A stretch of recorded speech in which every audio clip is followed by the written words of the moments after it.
Midway, the SportsMax Zone for this Wednesday, and we are talking football still, and it's usually a guarantee for big names and big money to be spent during the transfer window. And so far, we have already seen some monstrous fees being touted for a few of the world's most prodigious talent. And seemingly encouraged by their exploits of last season, Arsenal have begun to show intent in this transfer window, having already completed the signing of Kai Havertz from Chelsea and being close to completing a deal for Uran Timber from Ajax. Reports claiming that West Ham accepted a record fee for a British player, a cumulative £105 million from the Gunners for midfielder Declan Rice. Still with us, Brent Sancho. Brent, the Gunners were good for 90% of the season last year. Does Declan Rice make them 100%?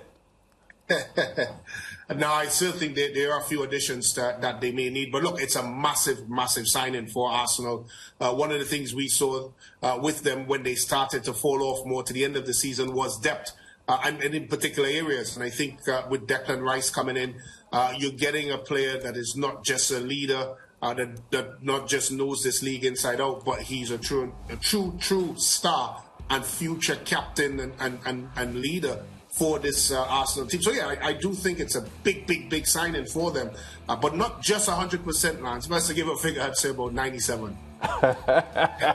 and what specifically are his attributes that would benefit Arsenal?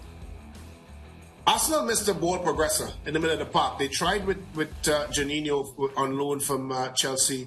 Of course, Thomas Partey obviously had his challenges in terms of injuries, and he did not really have the kind of season they expected him to have. So it's a position that they desperately need to fill that void in, and that the attributes that he brings to that position in terms of his understanding of space, his understanding, of course, of moving the ball from the back into the middle third and upwards is key. He's probably, and I would say this, arguably one of the best in the Premiership at doing that. He's a box-to-box midfielder, something that they miss. He breaks up the play. He's very good at shielding the back four, something that they miss desperately. And more importantly, as I said, he's a leader. How many times we've sat in this program, we talk about Arsenal and their lack of leadership on the pitch.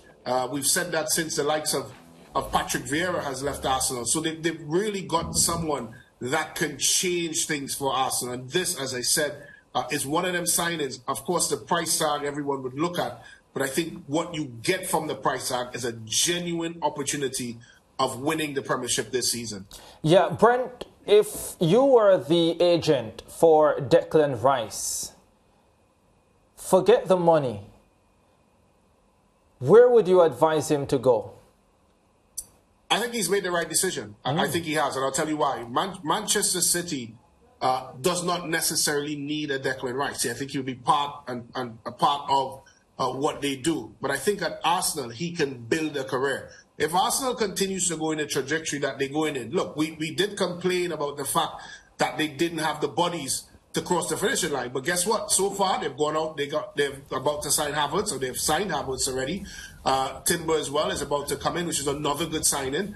And of course, if they bring Declan Rice in, that's an excellent signing. So they are making moves to get better. In Arteta, you have a team that wants to do better. And Arteta is very comfortable in building a squad around Mikel Arteta. I don't think Pep Guardiola would have built a squad around, Declan Rice. So for me, from a player perspective, I think it's a better fit for him. I think he'll see more league games.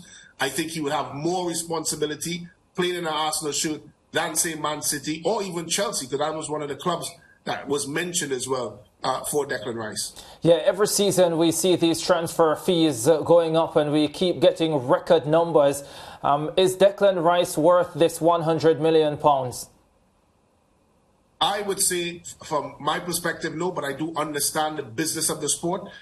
So from that perspective, yes, because if you look at the other, of course, type of transfers that we've seen, of course, Jack Grealish, day and thereabouts, Pogba, etc., around those numbers. Jude Bellingham, who recently gone to Real Madrid. I think you have to put things in context. Of course, I would argue that Jude Bellingham is far better player than Declan Rice. However, you have to put things in context. Here is a young English player leaving an English club, going to a rival in Arsenal, a City rival as that, And that, of course, is some of the reasons why you see prices go up the way they do. Yeah, because I was going to make the point that Jude Bellingham's fee, I'm thinking to myself, he looks as if he is more worth that 100 million plus the £5 million in add-ons than Declan Rice. But you've put that into perspective. And Lance, a number of other transfers as well around Europe at the moment. Yeah, I wanted to make the point as well that, and I guess Brent alluded to it just now, that Man City had interest in Declan Rice. It's just that they had a ceiling on what they would pay for him. So when it went beyond 90 million,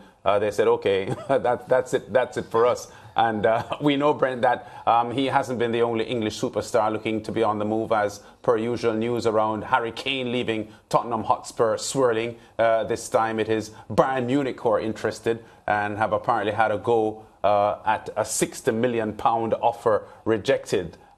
Is it finally time for Kane to leave England? And there's a story around Maddison as well, which we can talk about after that. Yeah, I do think it's time for him to leave Tottenham Hotspurs. I'm not sure if to leave England. I think if he went to Bayern Munich, it wouldn't necessarily, for him, with the option that he possibly have, may not be the greatest move. I would like to see him personally go to Real Madrid. I think a club like that would suit the way that he plays, or one of the bigger teams in the Premiership. But certainly it's time for him to leave Spurs. It's interesting to see what will transpire when his time is up next season. That's when his contract runs out. Especially the fact that they have a new coach. They seemingly are starting to bring in players. As you just mentioned, Maddison has come in. They brought in a goalkeeper from Empoli recently. And they possibly are trying to build players around Harry Kane. And it seems to be the ongoing story at Tottenham Hotspurs. They're always promising the fact that they would bring players to help him win. But I do feel the time is up for him, and I would like to see him take on a new challenge. Yeah, of course, going to Bayern Munich would almost guarantee him a league title, wouldn't it? Because Bayern Munich tends to win the Bundesliga at the drop of a hat. Yeah, and that's why I don't think it's necessarily a great move for him, because it's one of those leagues that outside of Dortmund, you really struggle to see where the competition comes in for him. I think the Premiership obviously is a league that we've always discussed this, that all the teams are quite competitive. And as I mentioned, with Real Madrid, I think he has the opportunity with playing with some of Europe's elite athletes in the Champions League. Mm-hmm. So if I was advising Harry Kane, I would obviously look at the Real Madrid perspective, although that has not been something that we heard so far as it relates to a transfer, as well as the fact that some of the teams, whether it's Manchester United or Manchester City, well, I think obviously that interest has cooled off with the incoming of Haaland. But certainly for Harry Kane, a move within England or in Spain probably would suit him a lot better. Yeah, and a quick comment before you go, Brent, on Maddison. Tottenham apparently closing in on a £40 million deal for him. I think he's an excellent signing. One of the things that Spurs have struggled with is the midfield. They don't seem to have a midfield. I mean, if you are to put up Oliver Skip next to Maddison, you would exactly know what I'm talking about. And for Tottenham Hotspurs, they have to find a way to bolster the middle of the park, because that's one of the reasons why Harry Kane and Hugh Singh have not been able to get the top type of scoring numbers that they're used to. So they would have to figure out a way of getting better in the middle of the park. And I think Maddison is a step in the right direction, although I would say they still are 2 or 3 signings short of getting to where they need to be. Yeah, okay, well, the deal is signed off, we understand, Maddison. So he is now a Tottenham man. Brent, thanks for talking to us here on the SportsMax Zone. Always great having you on our show. And we look forward to the big clash tonight in Missouri with TNT against Jamaica, Reggae Boys against the Soca Warriors. Thanks, guys. I'll have my roti and my tall red solo to watch the game. Get a red stripe too, Brent. No thanks. Okay, back with more on the Zone after this.